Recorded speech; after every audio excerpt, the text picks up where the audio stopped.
Assalamualaikum warahmatullahi wabarakatuh.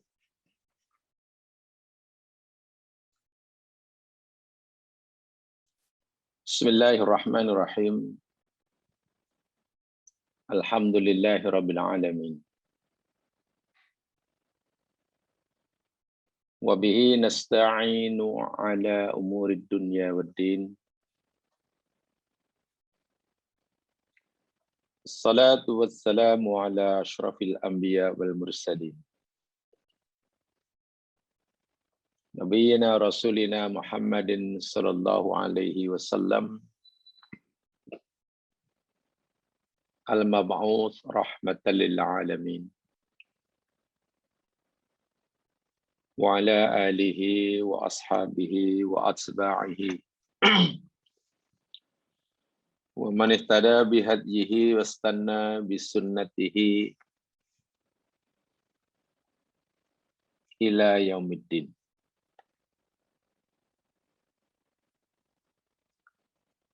Qala Allah Ta'ala fil Qur'anil Azim ba'da a'udzu billahi minasy syaithanir rajim.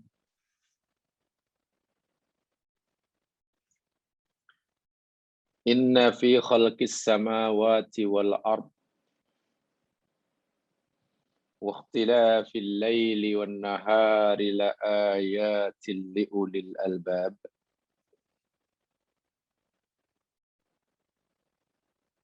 Alladzina yadhkuruna Allaha qiyaman wa qu'udan wa 'ala junubihim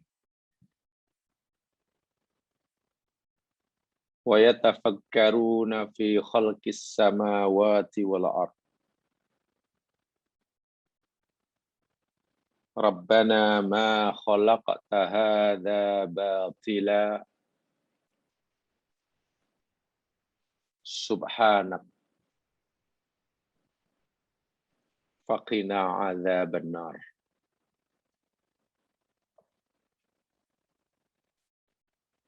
Ali Imran 190 191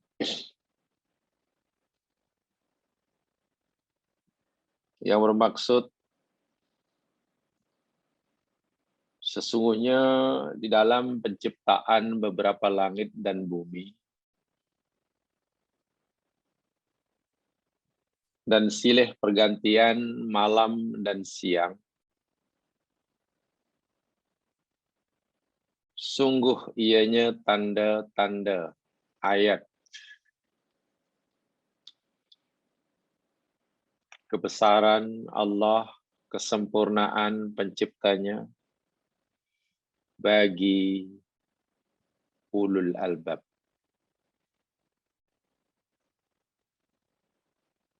Ulul albab ialah alladzina yadhkurunallah, orang-orang yang sentiasa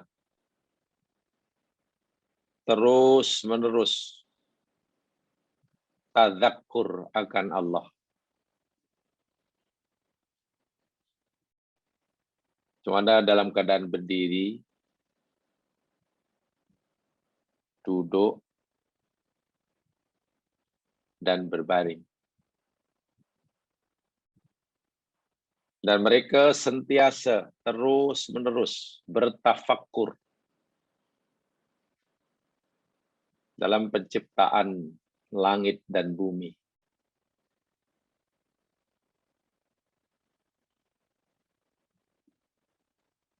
Kesungguhan mereka dalam bertafakur hingga mencapai tingkat tertinggi. Sehingga mereka berkata, wahai Tuhan kami, tidaklah Engkau cipta semua ini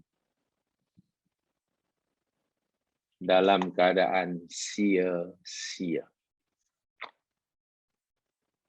Tanpa faedah, tanpa tujuan, tanpa hikmah, tanpa manfaat.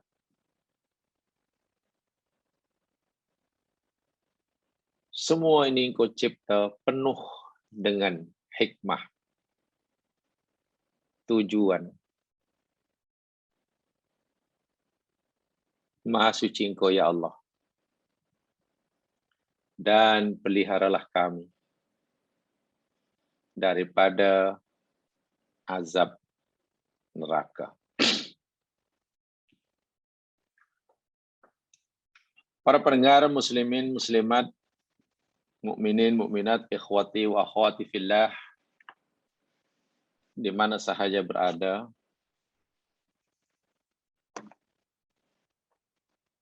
kita masih akan bicarakan lebih lanjut tentang ayat yang ketiga, muka surat 5 dalam buku ini, yakni surah Ali Imran ayat 190 dan 191. Yang mukadimahnya telah kita pelajari pada siri lepas.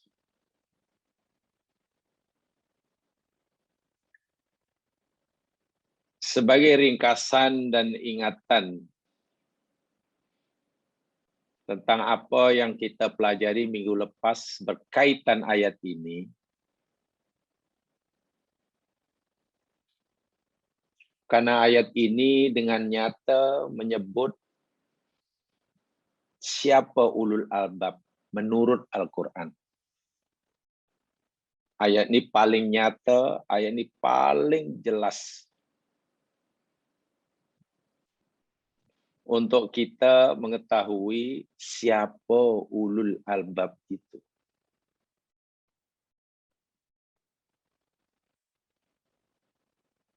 Dinyata dalam ayat ini, ulul albab yakni mereka yang dapat menggabungkan antara tafakkur dan tadzakur. Itu jawabannya.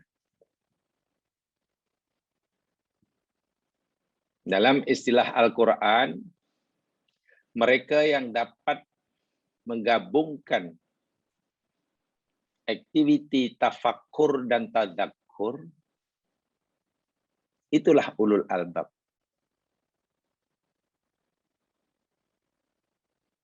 Yang kalau mungkin dalam bahasa kekinian, orang yang dapat seimbangkan antara tafakkur dan tadzakur ini, berpikir rasional dan berpikir emosional secara simultan,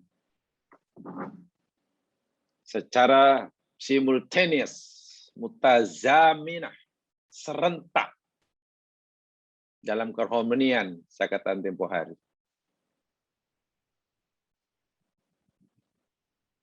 Ulul albab orang yang dapat menggabungkan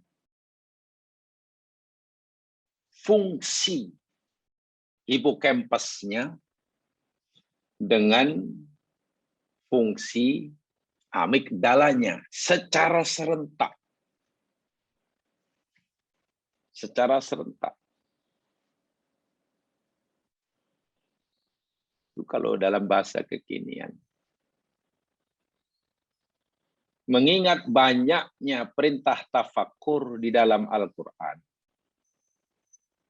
Saya tidak perlu mengulangi pengertian tafakkur, tolong difahami betul. Karena pelajaran kita ini bersambung-sambung ya.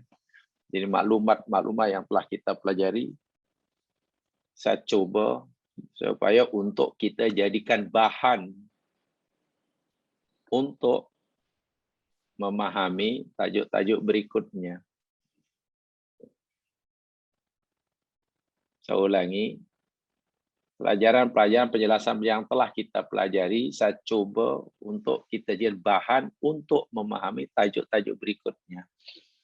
Jadi mudah-mudahan apa yang telah difahami, yang dipelajari itu difahami dan diingat. Saya ulangi, begitu banyaknya perintah tafakkur di dalam Al-Quran, dalam banyak ayat. Ini karena kita yakin bahwa bertafakkur itu menjadi pintu masuk, entry point bagi proses pendekatan kita kepada Allah Subhanahu wa taala. Nah, saya pernah berkesimpulan begitu, saya ulangi. Memandangkan banyaknya perintah tafakkur dalam Al-Quran, dan jangan lupa objek tafakkur adalah ciptaan Allah. Mulai pada yang besar hingga yang kecil. Mulai pada alam makro hingga alam mikro. Mikrokosmos hingga mikrokosmos. Itu merupakan pintu masuk, entry point bagi proses takarub kita kepada Allah. Sehingga seseorang mukmin tidak akan mempunyai keimanan yang kuat jika tidak melalui proses berfikir sehat.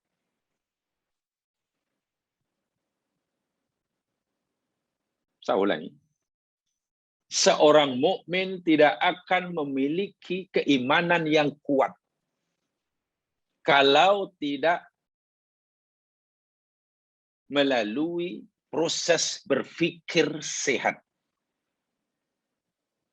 Berfikir rasional yang hasilnya akan menjadi bahan pertimbangan yang akan digunakan oleh akal yang letaknya ada fungsi kolbun untuk mengambil keputusan. Maksudnya pada tadakur itu.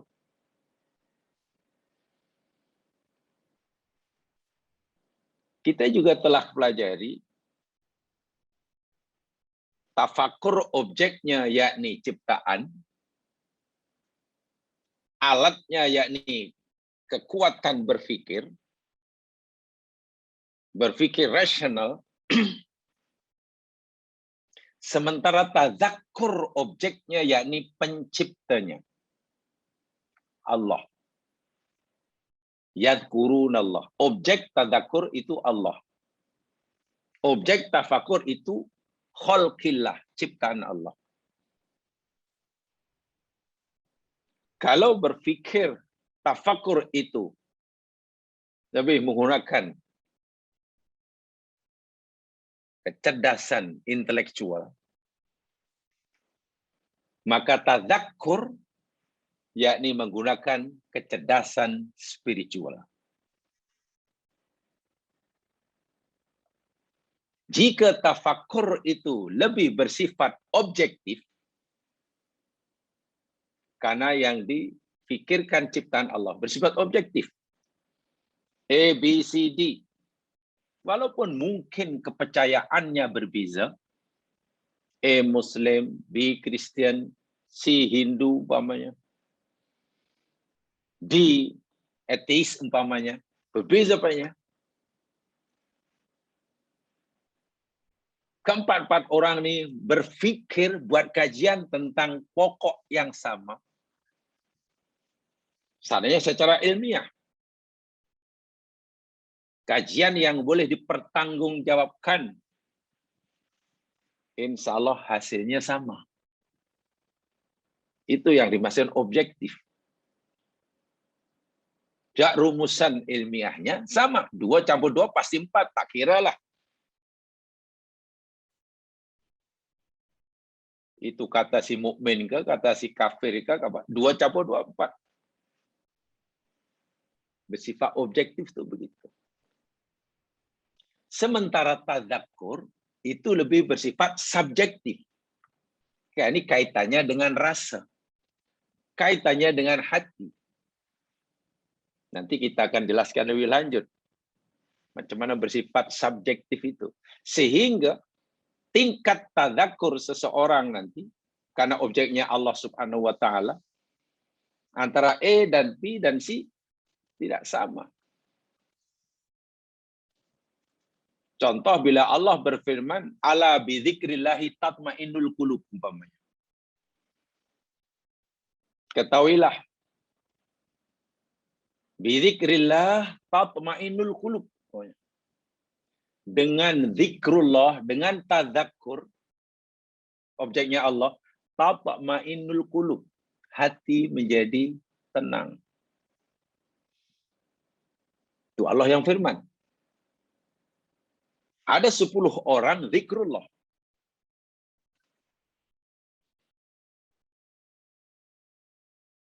Apakah nanti 10 orang yang sedang zikrullah, melakukan aktivitas zikrullah itu, akan mendapatkan itmi'nanul qalbi?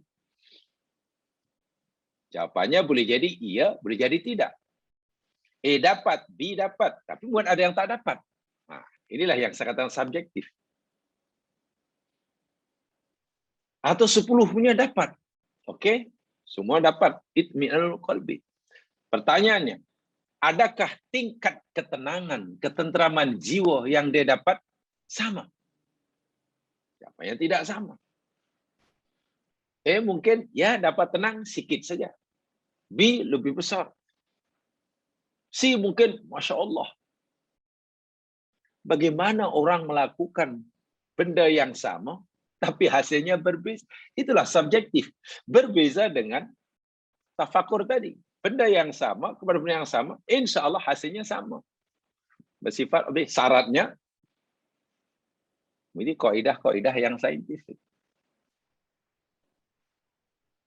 Itu susahnya tadzakur. Susahnya tadzakur. Dan juga telah kita pelajari sama pada siri lepas tentang jenis-jenis tafakur atau tafkir. Ada tingkatan-tingkatan tafkir. Ya, ada tafkirus takhi, ada tafkirul amiq, ada at-tafkirul mustanir. Ada 3 yang kita telah pelajari sama.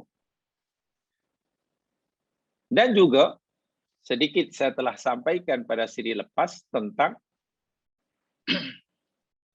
apa namanya? Tadzakurnya. Tentang tadzakurnya. Apa itu tadzakur? Tadzakur rupanya ada beberapa tingkatan. Ada bertingkatan. Bahkan Ibnu Qayyim Al-Jauziyah, seperti mana yang telah kita ketahui sama, beliau pernah berkata, inna afdala ahli kulli amalin aktaruhum fihi dzikran lillahi azza wa jalla. Sesungguhnya ahli beramal, sesungguhnya orang yang ahli beramal, kuat beramal maksudnya, yang paling utama atau seutama-utama orang yang rajin beramal. Perintah itu dibuat, perintah ini dibuat, daripada sekian orang yang semuanya kuat beramal, kata Ibnu Qayyim, afdaluhum, yang paling utama ialah aktaruhum fihi dzikran lillahi ta'ala. Yang paling banyak tadzakurnya pada Allah dalam amalan tersebut. A, B, C, D, solat. Dari segi syariat, sama. Dari segi peraturannya, sama. Mulai taruh takbir hingga salam, sama. Bacaannya sama. Rukuknya sama. Masa yang diperlukan untuk mengerjakan solat, sama. Sama, semuanya sama. Serentak rukuknya, pilih saja. Kata Ibnu Qayyim ini, kalau kamu nak tahu siapa di antara 5 orang yang sedang solat yang semuanya sama gerak itu, yang paling afdal. Susah kan kita nak menilai? Jika yang kita nilai dari gerakan-gerakan luaran, susah. Ibnu Qayyim kata, yang paling afdol, yang paling tinggi tingkatannya melalui sholatnya, yang paling banyak ingatannya, tadzakurnya kepada Allah semasa sholat. Semasa sholat. Haji demikian juga. Siapa yang paling afdal hajinya? Bukan yang paling mahal biayanya. Bukan. Atau bukan yang paling susah cara melaksanakannya. Bukan. Aktaruhum dzikran. Semua pergerakan amalan zahir itu dapat menyentuh kolbunnya untuk sentiasa tadzakur kepada Allah. Afdalus suwam aktaruhum dzikran lillah min fi shaumihim. Seutama-utama orang berpuasa yang paling banyak ingatannya pada Allah dengan puasanya, sebab puasanya. Afdalul mutasaddiqin aktum dzikran azza wa jalla fi shadaqatihim. Yang paling afdal, paling utama daripada sekian banyak orang sedekah, yakni yang paling banyak ingatannya kepada Allah kerana sedekahnya, seterusnya, dan seterusnya. Dan juga telah kita pelajari, zikrullah, kata Ibnul Jauzi, ada 4 tingkatan ya. Zikrullah ada 4 tingkatan. Kata Ibnul Jauzi, tadzakur, yadkurunallah. Yang pertama yakni zikrullahi iyyakum.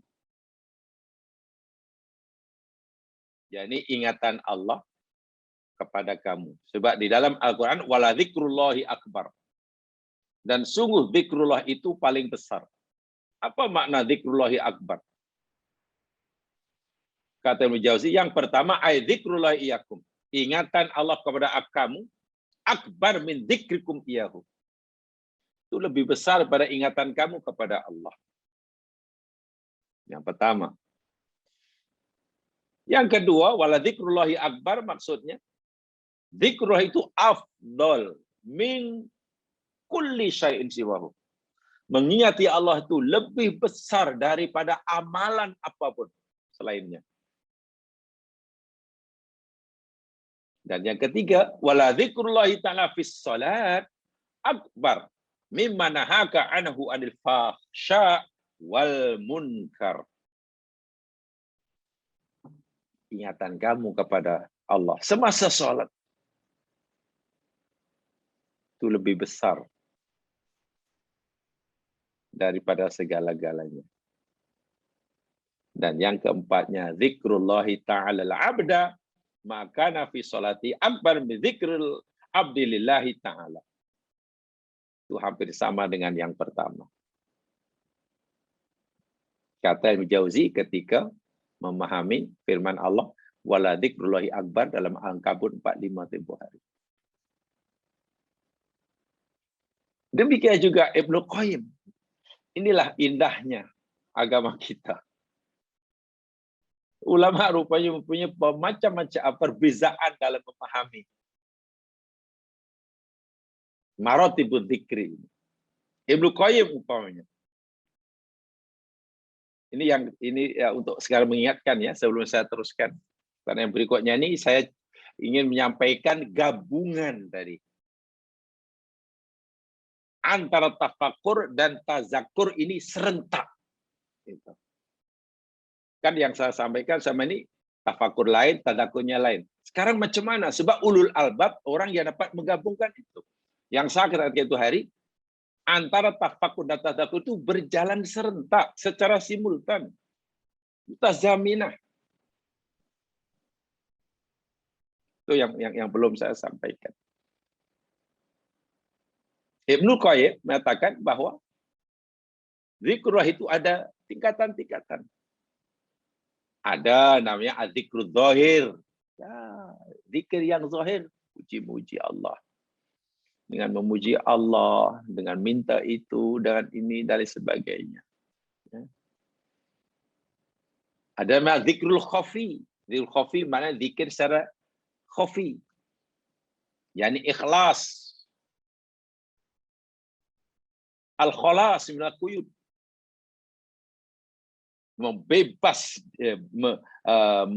Membebaskan dirinya daripada segala ikatan kepada selain Allah. Jadi hatinya hanya diikat dengan Allah sahaja dan tidak pernah diikat dengan selainnya. Itu zikrul khafi, kata Ibnu Qayyim. Al-baqa' masyuhud. Berkekalan dalam sentiasa menyaksikan kebesaran Allah. Dan yang paling tinggi, darjah ketiga, kata beliau, az-zikrul hakiki. Zikir hakiki. Di haki ini paling tinggi karena ia syuhudu zikril haqqi ilaika. Syuhudu zikril haqqi iyaka. Zikir hakiki yakni bila seorang itu sentiasa melihat, merasakan bahwa Allah sentiasa memperhatikannya, bahwa Allah sentiasa menyaksikannya. Bila dia menyebut nama Allah Ar-Rahman, dia merasakan Allah sedang mengasihinya. Bila ia menyebut nama Allah Ar-Razzaq, dia merasakan bahwa Allah sentiasa memberinya rezeki tak putus-putus. Bila ia menyebut nama Allah Al-Alim, dia merasakan bahwa Allah sentiasa melihat sekaligus mengetahui setiap gerak-gerik langkahnya, denyutan jantungnya, terlintah dalam hatinya. Bila menyebut nama Allah As-Sami, dia merasakan bahwa Allah mendengar apa yang terkeluar dari mulutnya, bahkan yang terlintas dalam hatinya. Ini namanya zikrul hakiki. Syuhudu zikril haqqi iyahu.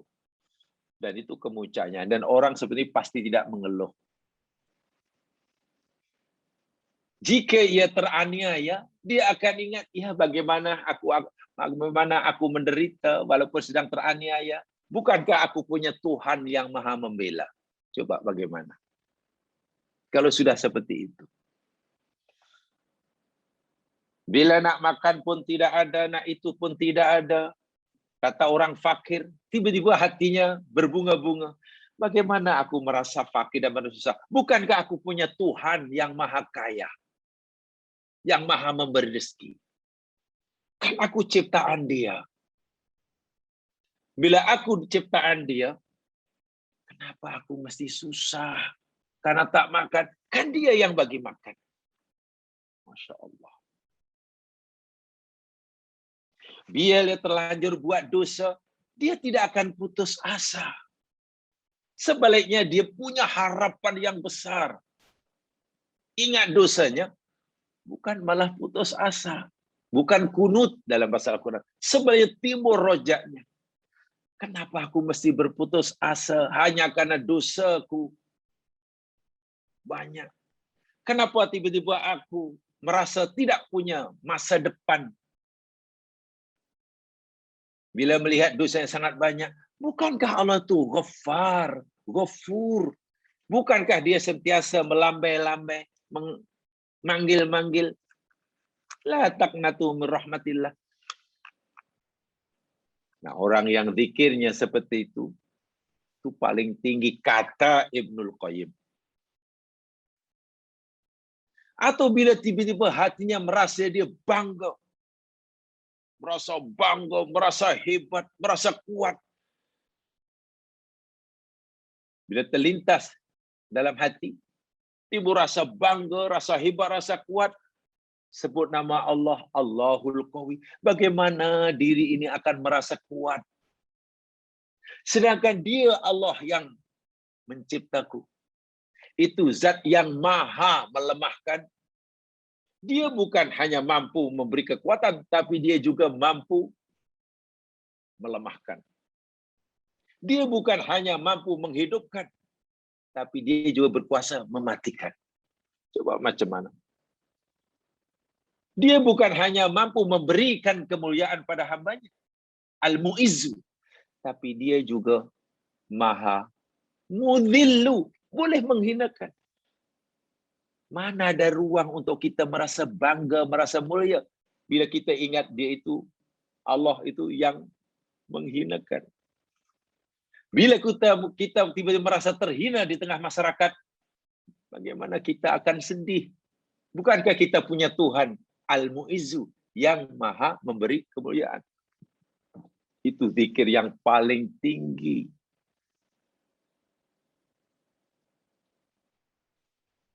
Bahkan kalau orang itu mungkin sudah diasingkan,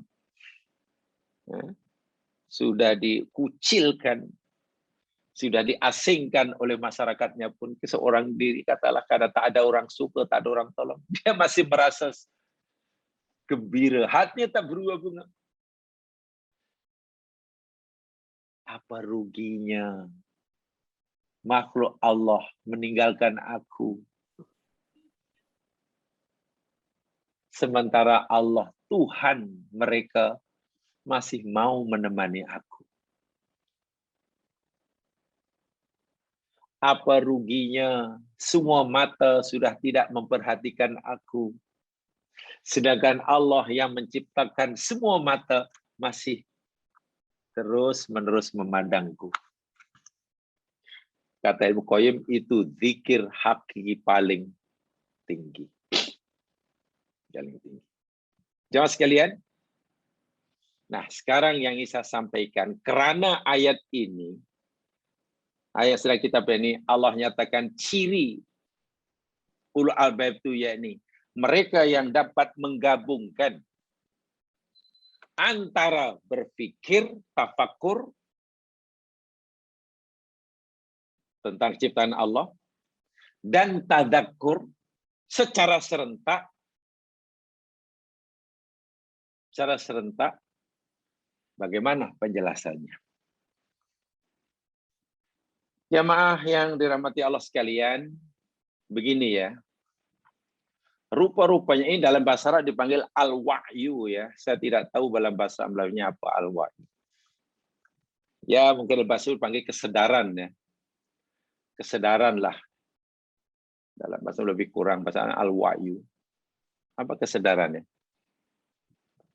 Sedar maknanya ya kesedaran lah. Apa itu maksudnya? Kesedaran lah. Consciousness ke, awareness ke, tentulah terserah apa jemaah. Jadi kesadarannya rupanya ada tingkatan-tingkatan. Orang yang berpikir akan melahirkan satu kesadaran. Akan kesadaran. Dan kesadaran ini ada beberapa tingkatan. Mulai pada paling rendah hingga yang paling tinggi. Saya ulangi. Bila orang berpikir, itu akan melahirkan kesadaran. Mulai dari kesadaran yang paling rendah hingga kesadaran yang paling tinggi. Kesadaran yang makin tinggi itulah nanti ciri ulul albab yang sebenar. Bagaimana penjelasannya? Begini. Jamaah sekalian,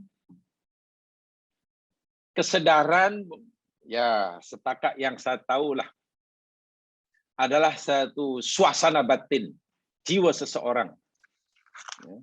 Ini kaitannya dengan apa yang ada dalam hati seseorang. Kesadaran diri, kemampuan untuk mengenali perasaan, untuk mengenali perasaan dan mengapa seseorang itu merasakannya seperti itu.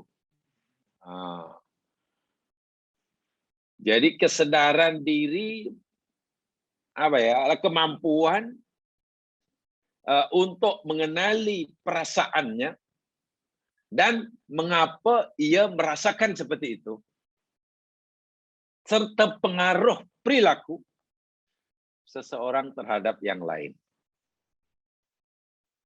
Dan kesadaran ini sebenarnya merupakan dasar, asas daripada kecerdasan emosional. Dalam bahasa Arabnya, dasar daripada tadakkur. Kesadaran itu adalah dasar daripada tadakkur. Bahasa kekinian saya gunakan istilah kecerdasan emosional. Kesadaran diri merupakan foundation bagi hampir semua unsur kecerdasan emosional. Dan ia ada beberapa tingkatan. Mari kita lihat, mari kita kaji Al-Quran. Mulai tingkat kesadaran mana seseorang itu layak dipanggil ulul albab. Gitulah. Nanti kita akan tahu mulai daripada tingkat kesadaran yang mana seseorang itu sudah mulai layak dipanggil ulul albab. Apakah daripada pertama, kedua, ketiga, dan seterusnya? Atau sebetulnya sudah ada bermula pada tingkat kesadaran pertama, hanya saja masih peringkat bawah? Mari kita lihat. Jamaah sekalian, mungkin saya agak tidak mudah saya menjelaskannya, tapi saya coba menyampaikan yang mudah, dengan cara yang mudah. Karena memang tidak mudah ya memahami gabungan antara tafakur dan tazakur dengan serentak itu macam mana penjelasannya. Tapi insya Allah Al-Quran memberi bimbingan kepada kita. Ya, mohon dimaafkan jika kurang sempurna penjelasannya, karena tentunya saya menyampaikan setakat apa yang saya pelajari dahulu.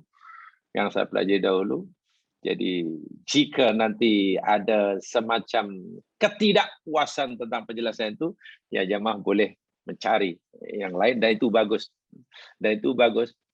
Kalau merasa belum puas, itu bagus, karena masih ada keinginan untuk menambah. Kalau, saya sudah puas, itu mungkin malah alamat berhenti. Itu kurang bagus.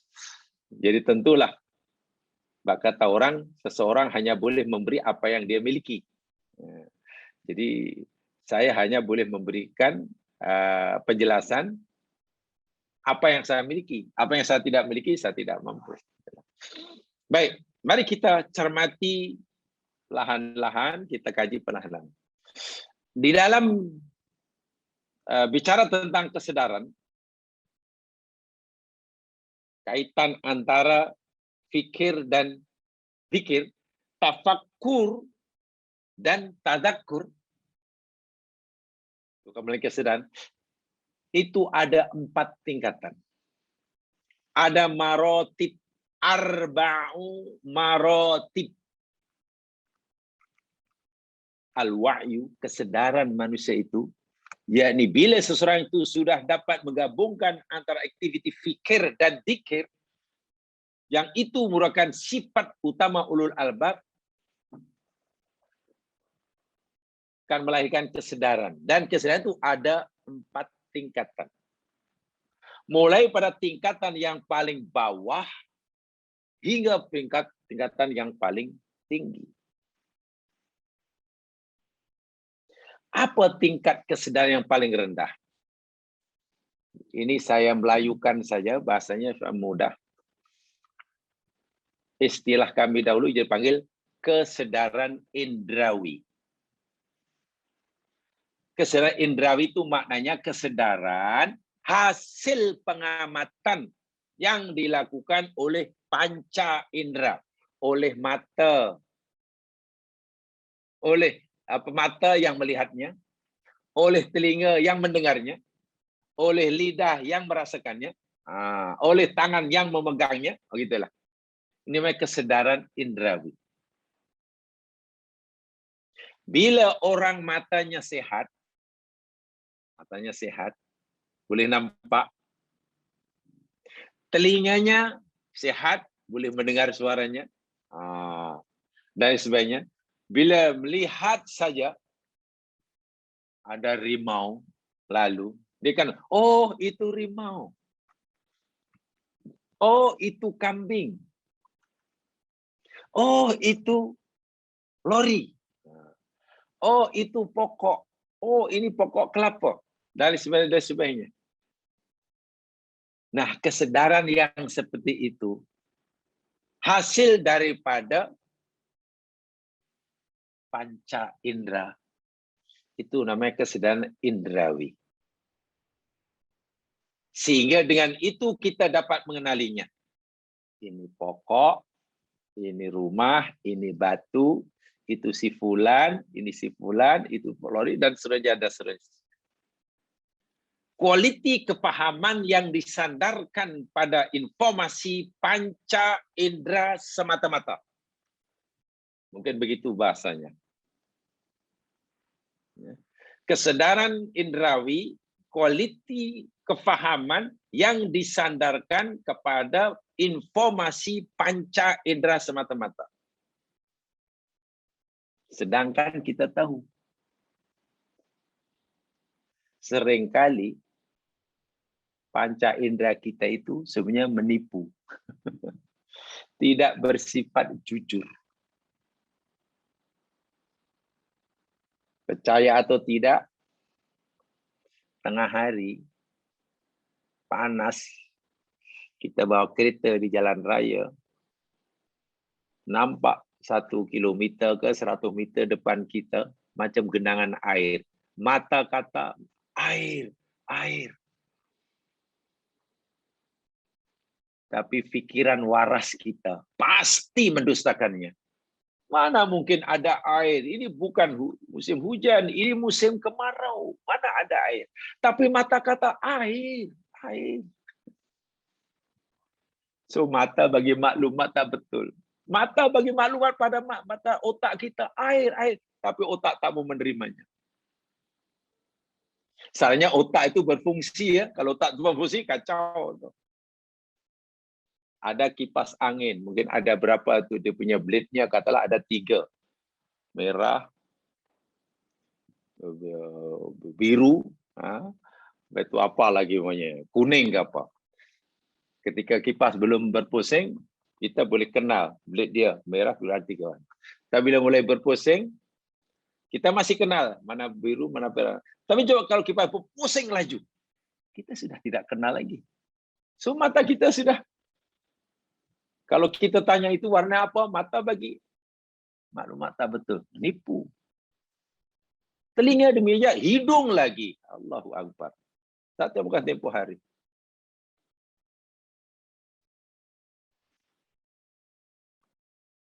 Kali pertama, ini saya pernah tanya sendiri dahulu, pernah saya cerita. Ya.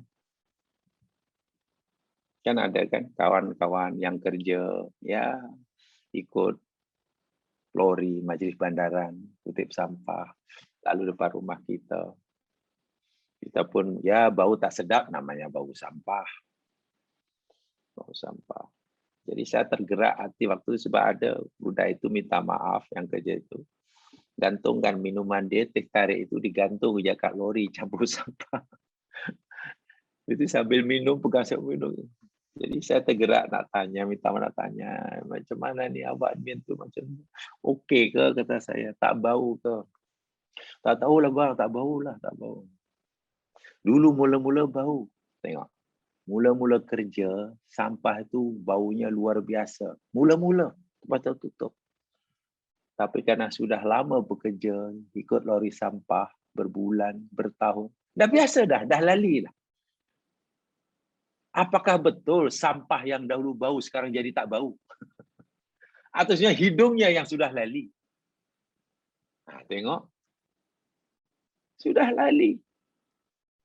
Maknanya hidung pun, maklumat yang oleh hidung, gerak hidung pun tidak jujur. Tidak akurat. Tidak akurat. Sebab itulah kalaulah maklumat yang masuk dalam otak kita untuk otak pertimbangkan,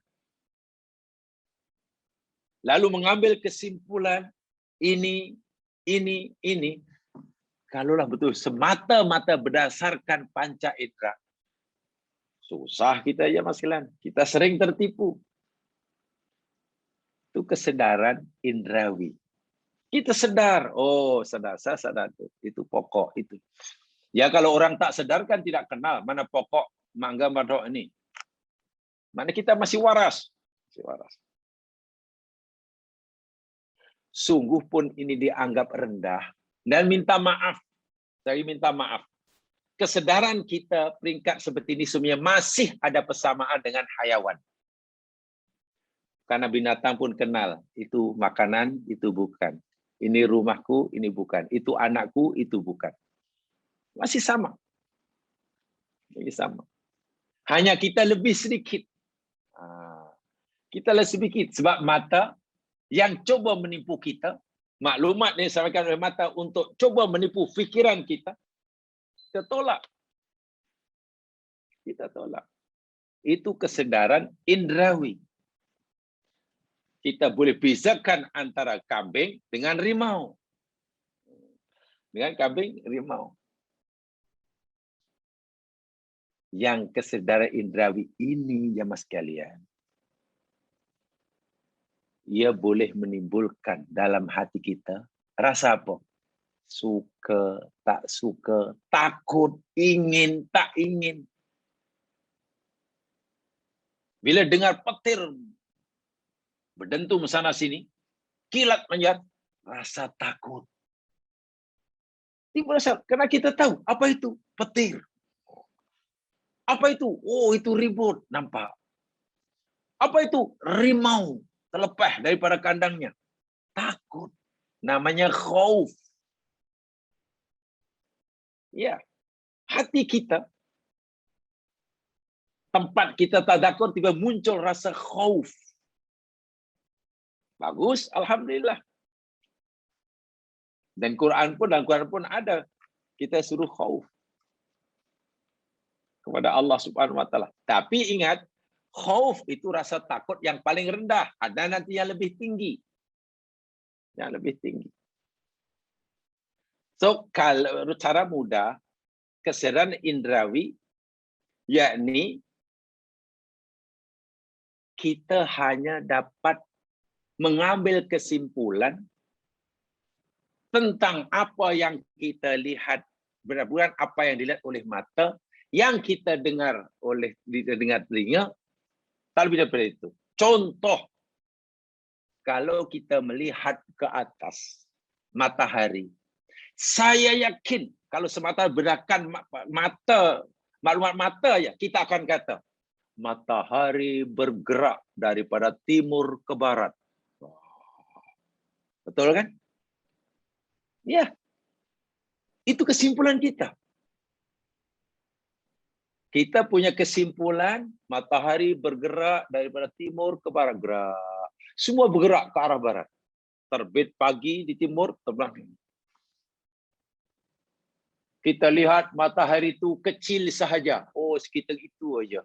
Bulan kecil, bintang lagi kecil. Lagi kecil. Ini maknanya kesimpulan kita nih. Kalau berdasarkan maklumat panca indera saja. Oh, maknanya bumi kita diam. Diam. Matahari bergerak, semua mengelilingi bumi. Bintang mengelilingi bumi. Kan itu kan. Yang kita simpulkan. Pertanyaannya. Adakah kesimpulan kita terhadap objek yang kita lihat berupa matahari dan benda langit itu betul? Jawapannya salah. Macam mana salah? Mata kata melihat matahari terbit dari timur dan bergerak ke barat. Semua bergerak ke barat. Bumi diam dan kesimpulan kita jadi salah kalau kita hanya menyandarkan maklumat yang diberikan oleh panca indera. Tapi sekurang-kurangnya kita sudah punya kesimpulan. Oh iya betul. Tapi apakah semua itu betul? Itulah yang kesadaran indrawi. Paling rendah. Dan manusia tidak cukup hidup hanya dengan Bersadarkan kesedaran indrawi. Tidak cukup. Hayawan mungkin boleh. Hanya dengan menggunakan matanya yang boleh melihat, telinganya boleh mendengar, lidahnya, giginya boleh melihat, cukup. Hidupnya gitu aja. Tapi manusia tidak. Manusia tidak lebih tinggi daripada itu. Sekarang,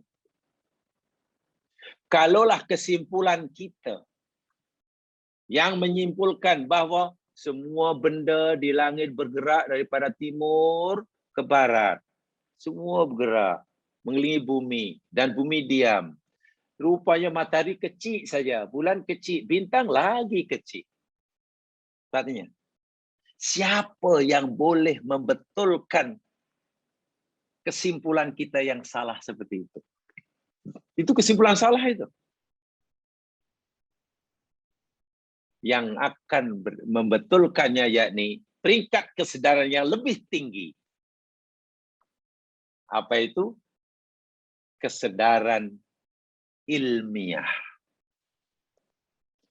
Kesadaran ilmiah atau kesadaran intelektual.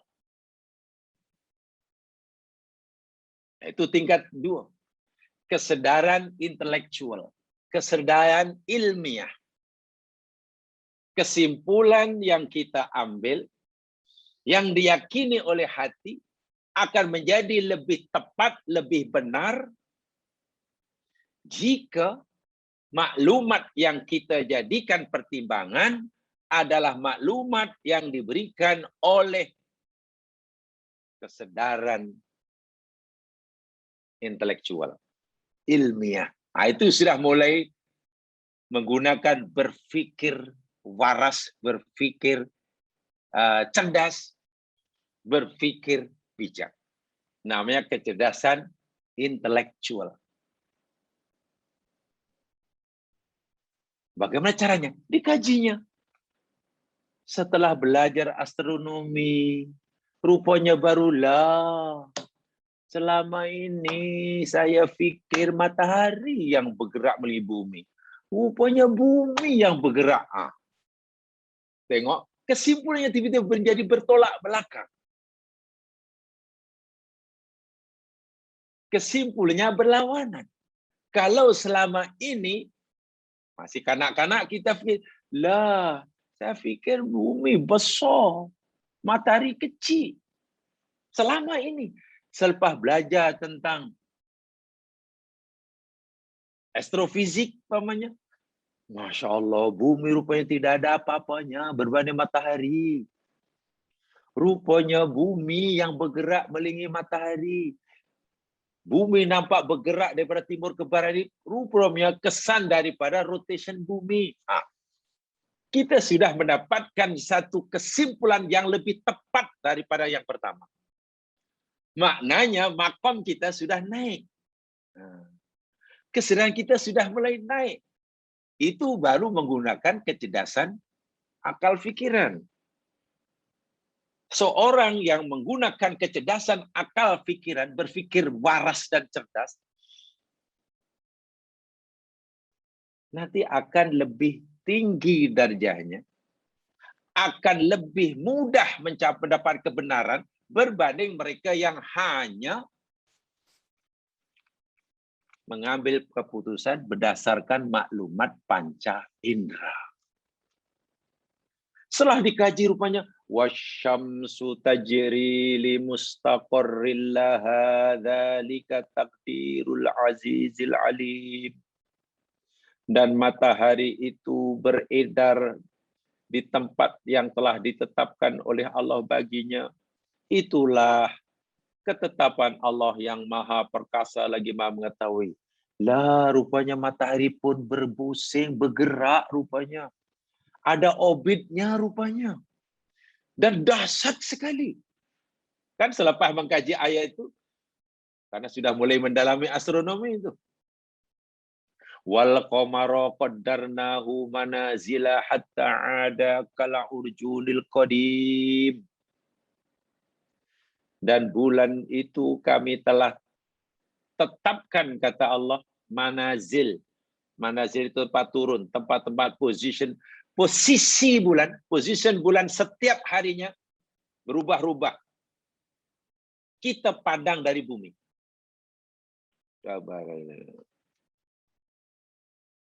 Kalau bulan sabit, katalah pukul 8 malam. Tak percaya, pukul 8 malam, kita keluar rumah, berdiri depan rumah, atau mungkin naiklah tingkat atas kat bumbung, tengok bulan. Lalu bagi tanda, oh bulan hari ini saya lihat di sana, di sebelah barat.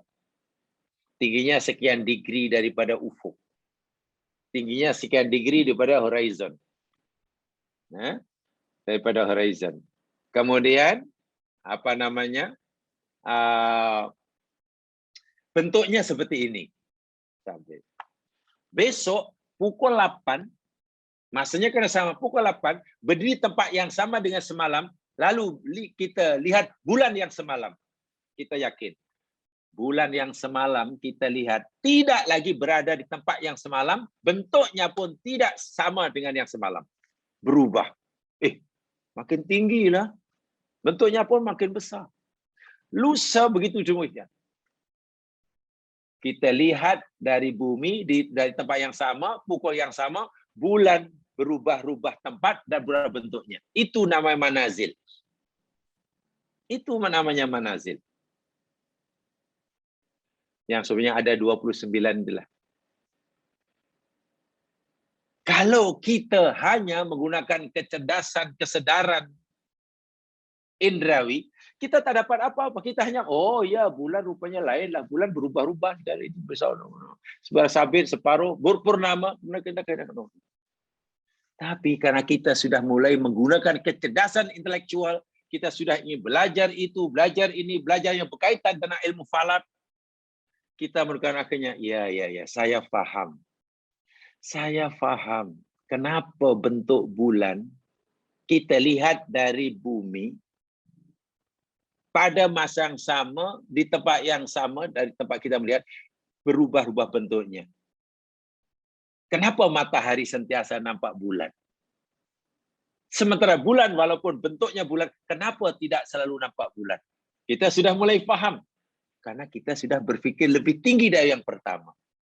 Kita tidak hanya lagi menggunakan mata, berdasarkan maklumat yang kita yakini, bukan hanya berikan mata melihat, tapi sudah menggunakan akal fikiran. Fikiran yang sehat.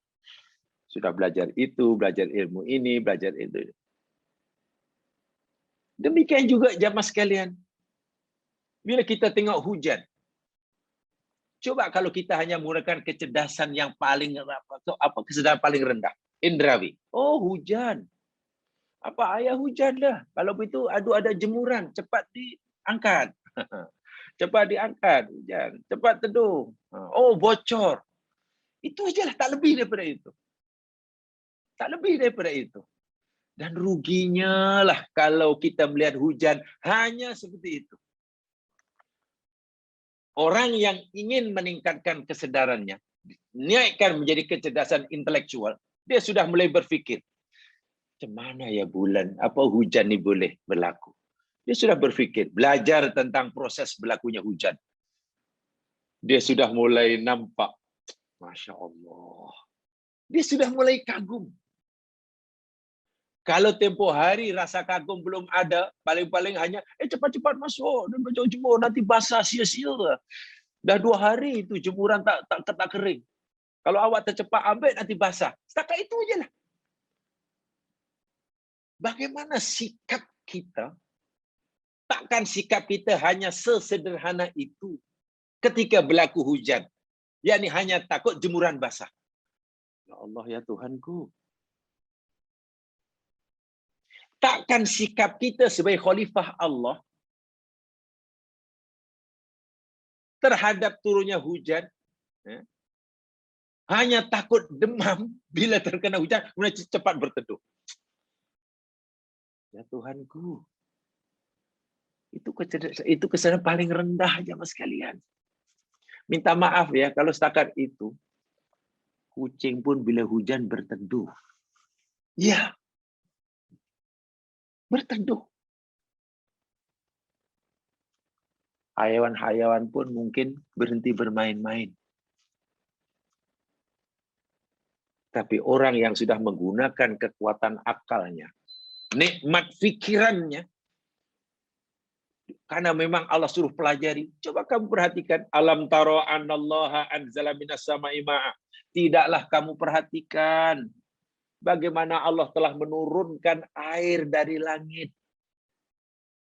Kemudian dengan sebab air itu kami keluarkan pelbagai buah-buahan yang bermacam-macam warnanya dan rasanya. Kan begitu kan? Suruh perhatikan turunnya hujan, tumbuh-tumbuhan. Perhatikan berbagai warna tumbuh-tumbuhan. Suruh perhatikan gunung ganang. Bila melihat gunung bukan, oh itu gunung tinggi, oh itu rendah, oh itu hijau, oh itu hitam, oh itu putih. Allah suruh pikir, kenapa itu tinggi? Kenapa itu rendah? Kenapa itu hitam? Kenapa itu putih? Macam mana ia boleh jadi gunung setinggi itu? Dia sudah mulai berpikir, dan itu ada ilmunya kan? Ilmu tentang gunung kan ada. Nah ini orang seperti ini jamaah pasti kesenangan sudah mulai meningkat. Sudah mulai meningkat. Wa minan nasi, kamu perhatikan manusia. Macam mana hanya seorang, tapi sekarang jadi berbilion, rupa berbeza, bahasa berbeza, warna kulit berbeza. Macam-macam perbezaannya. Binatang yang melata, binatang ternak, dan lain sebagainya. Allah tutup. Kadzalik. Macam itulah. Innama yakhsyallaha min ibadihi la ulama. Itu dalam surah Fatir ya, 27-28. Hanya saja yang takut Allah daripada hamba itu ya al-ulama, orang yang berilmu. Nah, orang yang takut Allah kerana ada ilmu, sehingga merasakan kebesaran yang ditakuti, itu namanya khosyah. Sementara orang yang takut sesuatu, kerana merasa dirinya lemah menghadapinya, itu namanya khauf.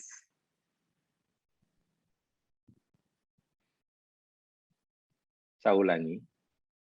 Khauf takut, khosyah takut. Khosyah itu takut disebabkan takunu min idhamil mukhtasar. Takut kerana kebesaran, keagungan yang ditakuti. Setelah melihat alam yang sangat dahsyat, lalu berpikir ini pasti ada yang mencipta. Kalaulah ciptaannya pun sebesar ini, pasti yang menciptanya lebih dahsyat. Timbul rasa takut. Takut yang berdasarkan ilmu itu namanya khosyah. Khosyah itu hasil daripada berpikir rasional. Berpikir ilmiah. Berpikir menggunakan kesedaran intelektual. Ini sudah mulai bersatu tuh. Dan serentak. Nah, di sini sudah mulai ada layak dipanggil ulul albab. Bertambah pengetahuannya tentang rahasia alam ciptaan Allah, maka semakin bertambah di dalam hatinya rasa kagum kepada penciptanya. Khosyah namanya. Yang pertama tadi, kesadaran indrawi, takut, tapi takutnya karena merasa lemah. Tengok apa rimau, takut. Takut karena merasa dirinya tak mampu nak melawan. Sebab itu dalam Al-Quran, bila Allah cerita tentang khauf, ya khaufun, itu biasanya takut pada adab neraka. Itulah. Ya khaufuna adzabahu. Mereka takut azabnya. Takut azab neraka, takut azab. Tapi kalau khosyah, kalau kata khosyar rahman, takut Allah. Jadi beza. Takut Allah maknanya rasa takut yang ditimbulkan oleh rasa kagum terhadap kebesaran Allah yang ditakuti. Sementara khauf, rasa takut karena kelemahan dirinya terhadap benda yang ditakuti. Walaupun mungkin benda yang ditakuti itu tidaklah sebesar apa. Orang takut ular Kan ular itu sebenarnya tidak sekuat mana. Jadi itu karena merasa dirinya lemah berbanding ular. Sebab itu orang yang khosyah itu makomnya lebih tinggi daripada orang yang khauf. Nah, berpikir yang hanya berdasarkan mata melihat, timbul rasa takut, paham ini manis, ini pahit, itu gula, itu pokok, itu lembu, itu kambing. Ya, itu yang paling rendah lah. Hati sudah tersentuh tapi rendah.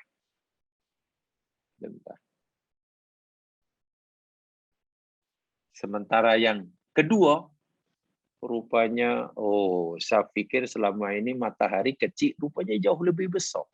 Saya pikir matahari yang bergerak melalui bumi. Lah, rupanya bumi yang berpusing pada paksinya sehingga menyebabkan matahari seakan-akan bergerak dari timur ke barat. Rupanya bumi pula mengelilingi matahari untuk menunjukkan 1 tahun. Rupanya bintang yang aku sangka kecil, rupanya sangat besar. Lah, saya pikir air hujan itu benda yang biasa. Rupanya prosesnya sangat canggih. Lebih kagum lagi setelah melihat pelbagai tumbuh-tumbuhan dengan pelbagai jenisnya, pelbagai warnanya, pelbagai rasanya, walaupun hidup mereka berdampingan, akarnya bersentuhan di dalam tanah, tapi buahnya bermacam-macam rasanya, timbul rasa subhanallah. Subhanallah. Orang ini sudah mulai kata, ma khalaqta hadza batila. Ya Allah, Engkau tidak ciptakan ini sia-sia. Ya Allah. Makin kagum. Timbul rasa khosyah pada Allah.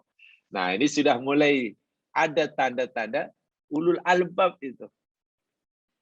Dari mana rasa khosyah, rasa kagum tadi? Hasil berpikir rasional. Hasil berpikir ilmiah. Hasil menggunakan kecerdasan intelektualnya. Itu sudah mulai tinggi. Dan dalam Quran banyak sekali itu. Kalau takut pun pada Allah, sudah takut peringkat atas. Khosyah namanya. Bukan khauf.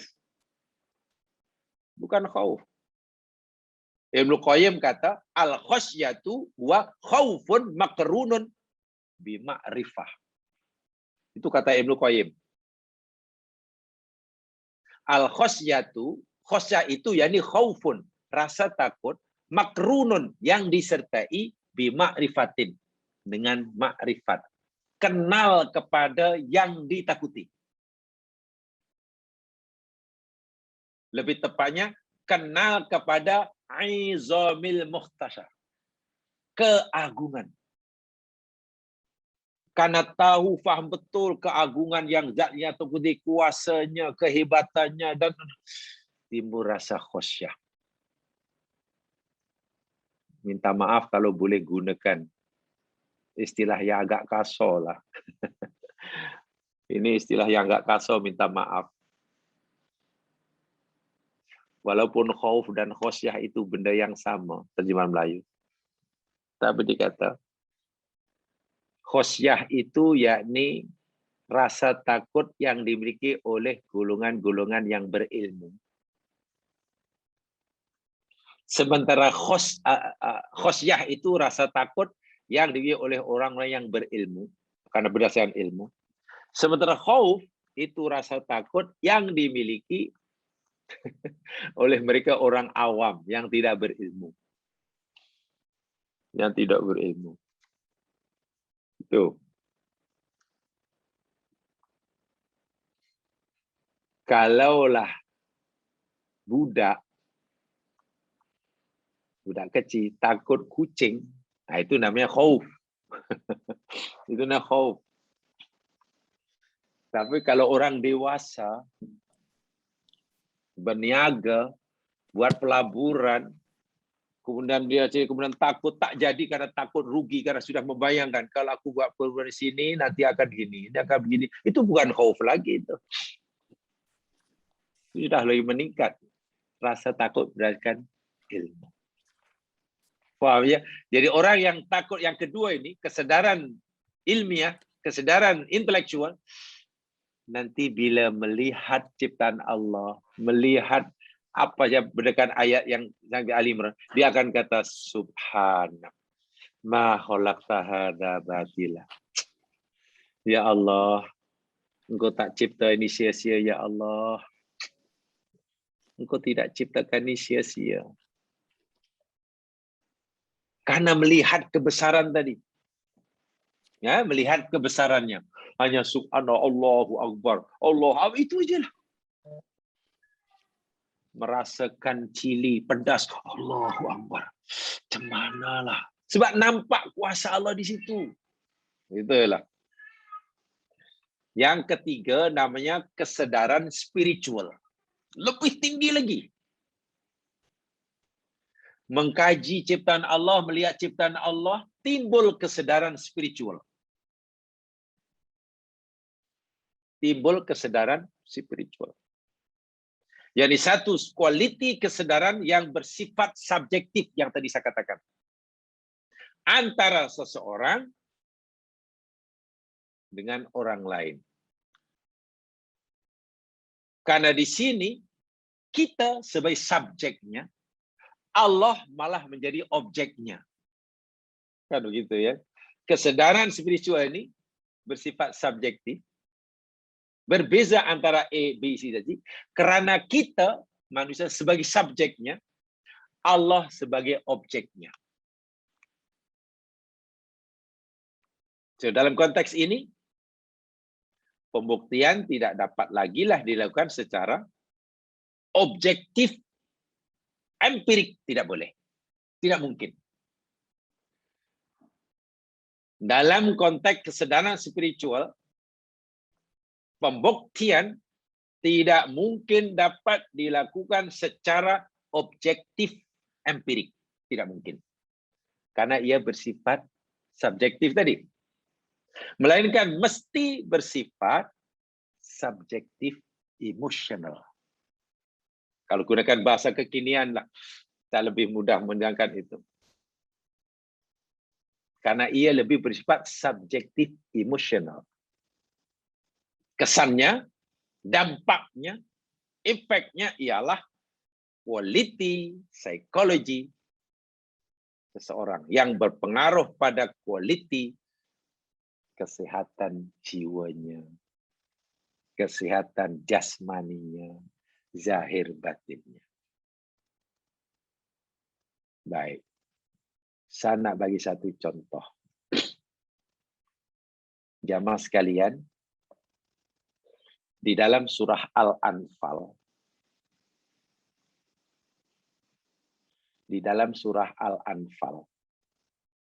ayat yang kedua, Allah Subhanahu wa Ta'ala berfirman. Al-Anfal ayat kedua, Allah Subhanahu wa Ta'ala berfirman. A'udzu billahi minasyaitonir rajim.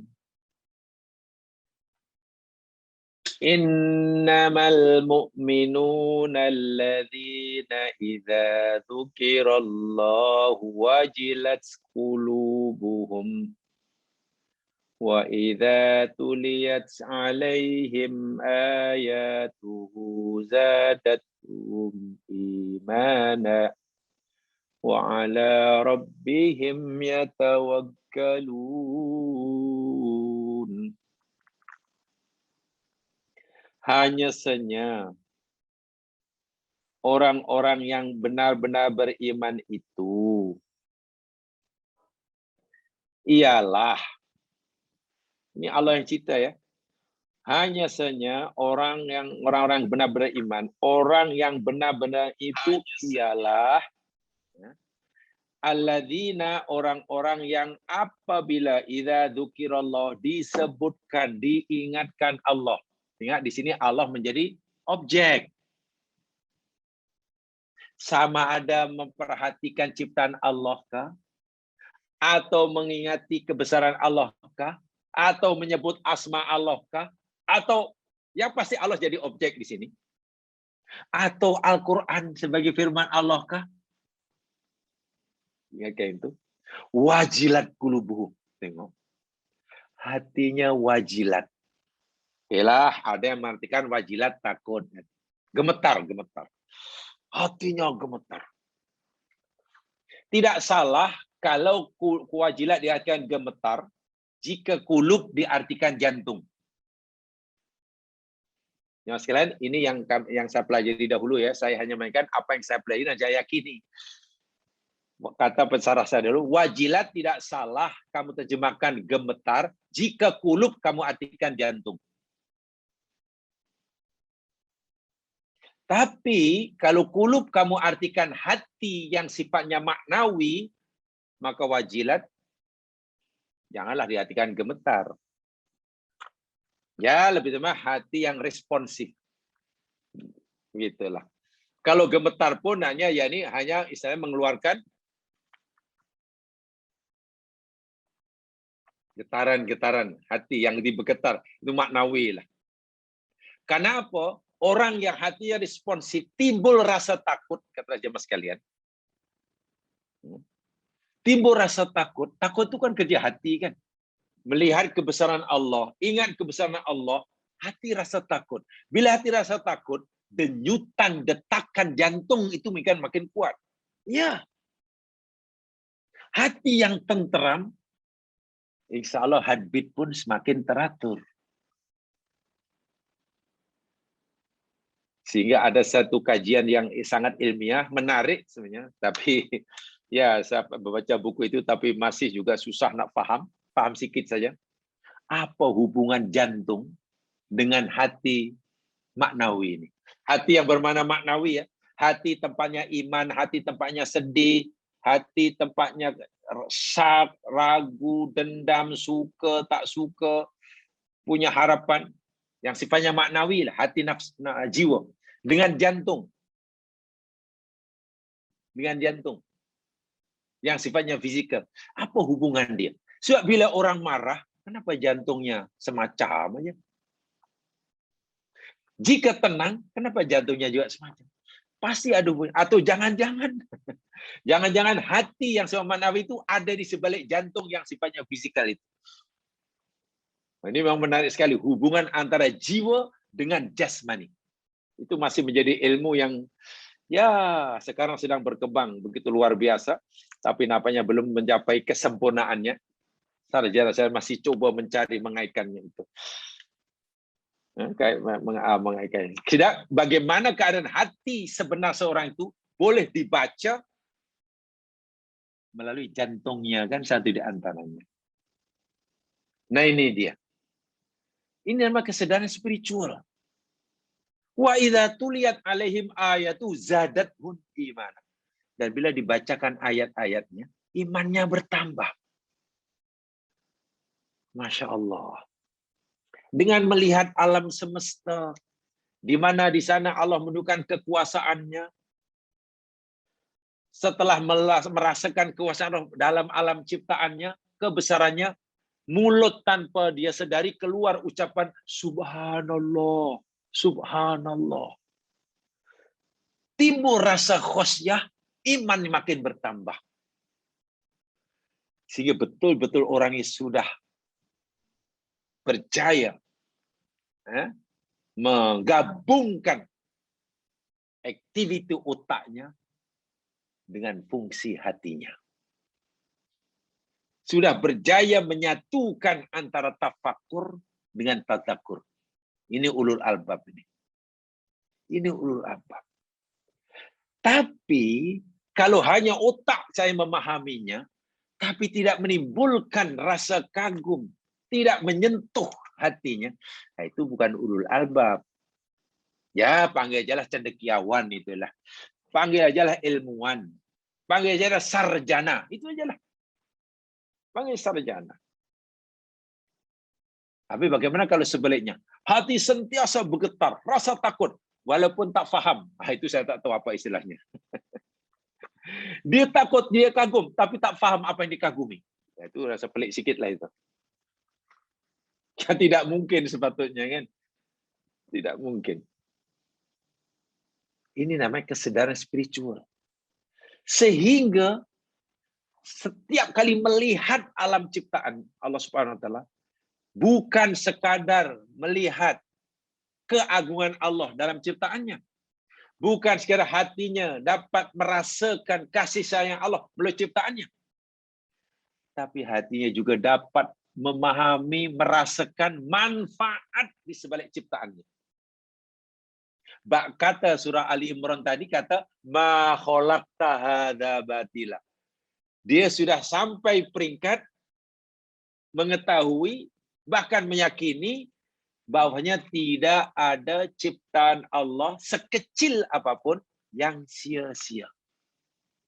Semuanya baik, semuanya tepat, sesuai dengan tempatnya, semua bermanfaat.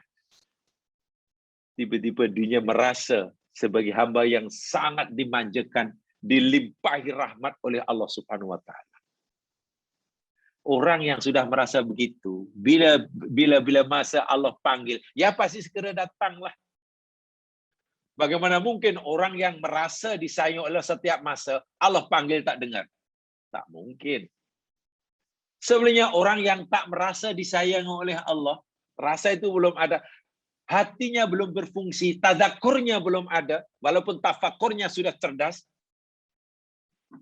ya dipanggil pasti susah lah.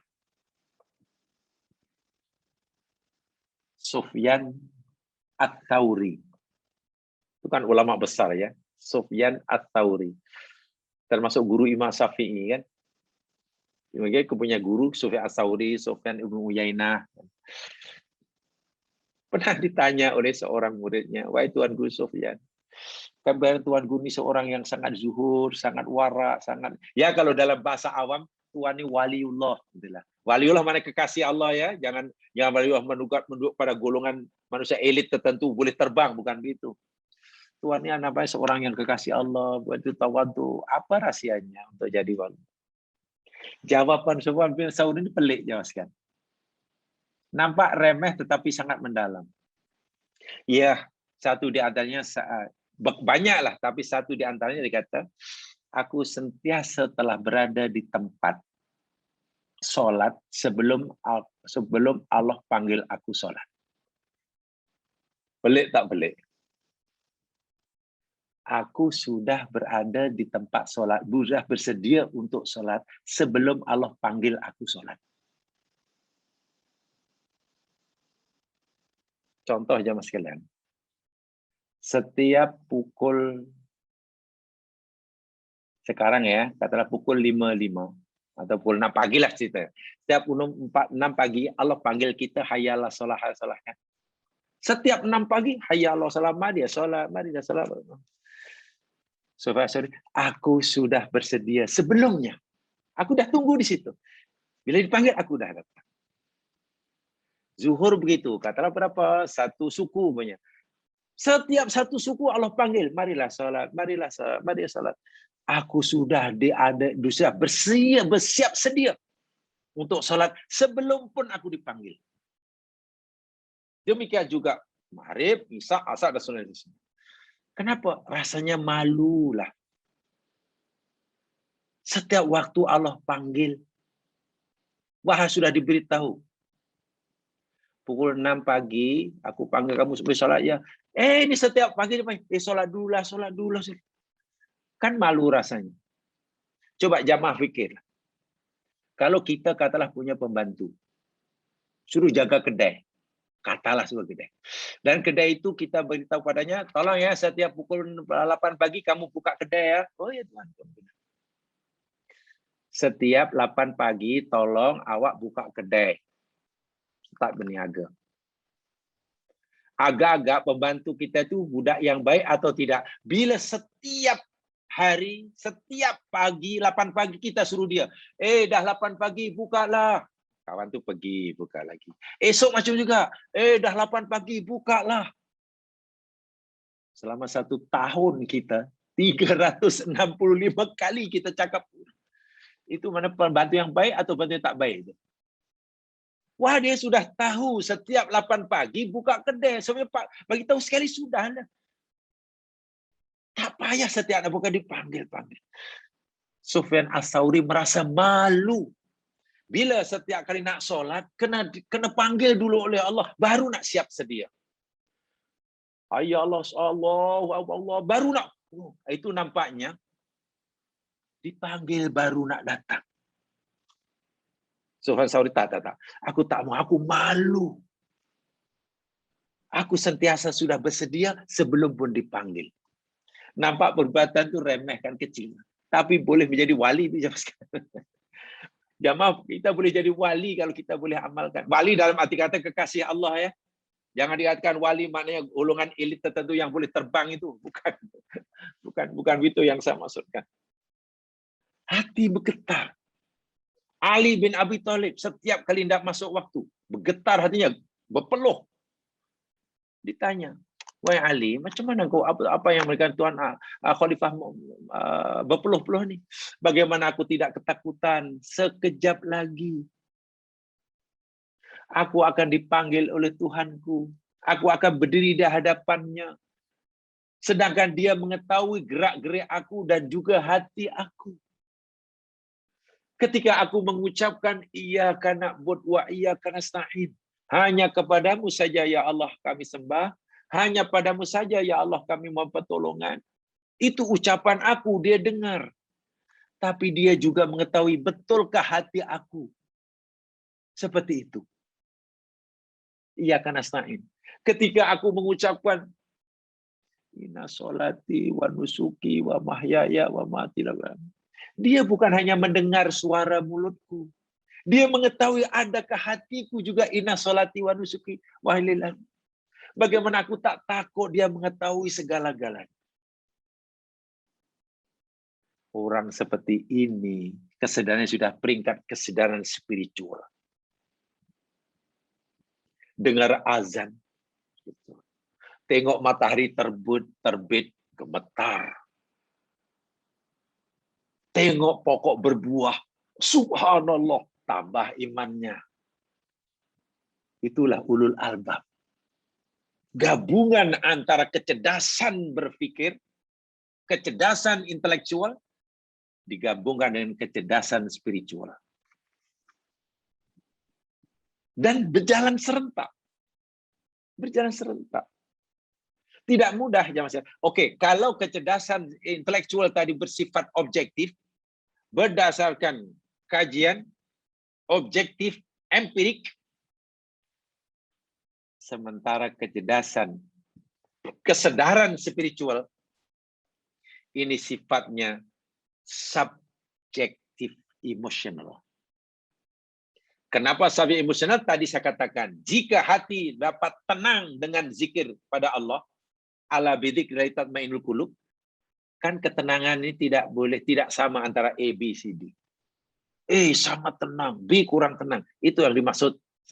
Dan bersifat emosional, ya karena tenang ke tak tenang ke gelisah, itu kaitannya dengan emosi.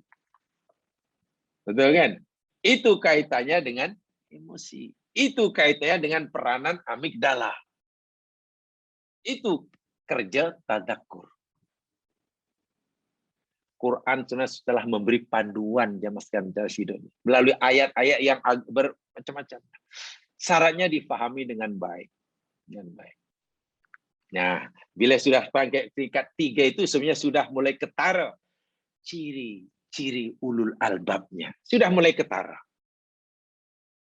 Walaupun nanti ada yang keempat itu yang paling tinggi. Kesadaran yang paling tinggi yang keempat. Tapi non 3 ya. Kesadaran paling rendah kesadaran indrawi. Hanya karena punya mata, punya sudah.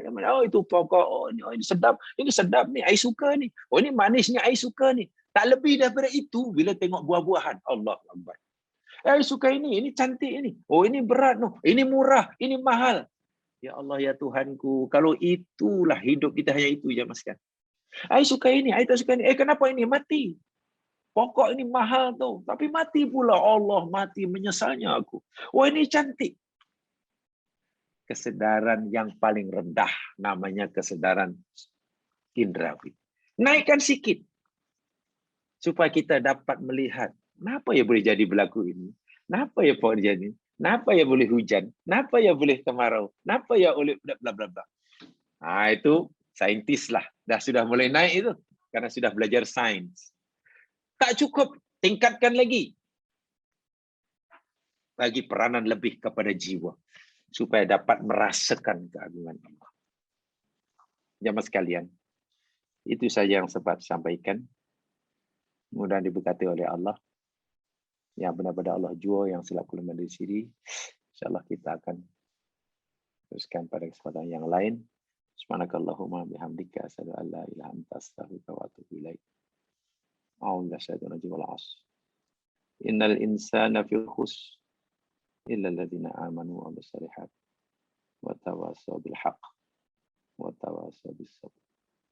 Assalamualaikum warahmatullahi wabarakatuh.